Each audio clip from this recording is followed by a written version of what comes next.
Allah says we will test you with hunger. Hunger, you will be hungry. What is hunger? Today, we were leaving Abuja. At the traffic light, there were people begging. What were they saying?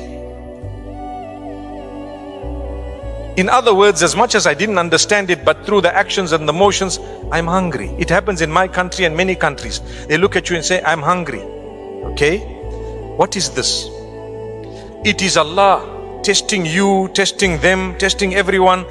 We are caught between a rock and a hard place.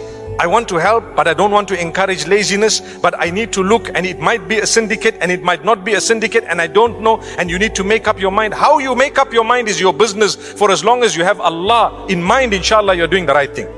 You might not give for the sake of Allah, and you might give for the sake of Allah. It's all okay. It's up to you. You make your decision. I'm not here to tell you give or don't give. I don't know the uniqueness of every single country and what happens, but I do know in my country sometimes you do not give because you are encouraging something that may be negative, and sometimes you give, and sometimes you stop, you gather data, you get those people, you help to house them, to educate them, and that, if you are on that level, then we need definitely to thank Allah that Allah has given you the ability. And I know some who have done that.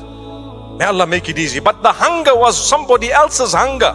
Why was I helping? Why was I thinking to help? The minimum you can do as a believer is to pray for them. You are not helping. Don't look and make a bad gesture or say a bad word, because Allah says if you don't want to give a beggar, don't rebuke the beggar. Don't say a bad word to the beggar. Don't give. Respectfully decline. No disrespect. وَأَمَّا السَّائِلَ فَلَا تَنْهَرْ. I love this verse. I've spoken about it so many times before. Allah says, as for the beggar, the one who's asking, don't rebuke. Imagine he could have said, as for the one who's asking, just give them. He didn't even mention the giving. Why? The giving is up to you. You gave, you didn't give, for as long as you applied your mind and you thought about it and so on, and you were respectful about it, you have succeeded. But there will be times when the hunger is on the other side. In order to help you at that time, you needed to have given at a time when the hunger was on this side. Subhanallah. When I saw the beggars and I helped them, I realized I'm a beggar to Allah. There are things I'm begging from Allah that no one can do for me.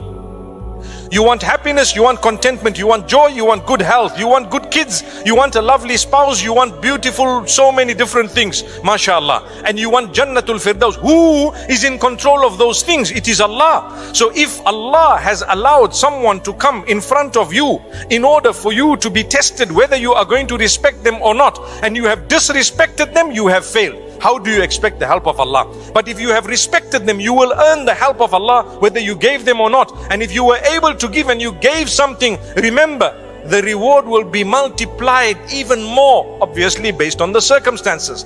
The day you are in need, Allah would have already taken care of your need. In fact, you might be in a blissful, beautiful situation simply because Allah Almighty has accepted all your beautiful charities and gestures that you have given those in need.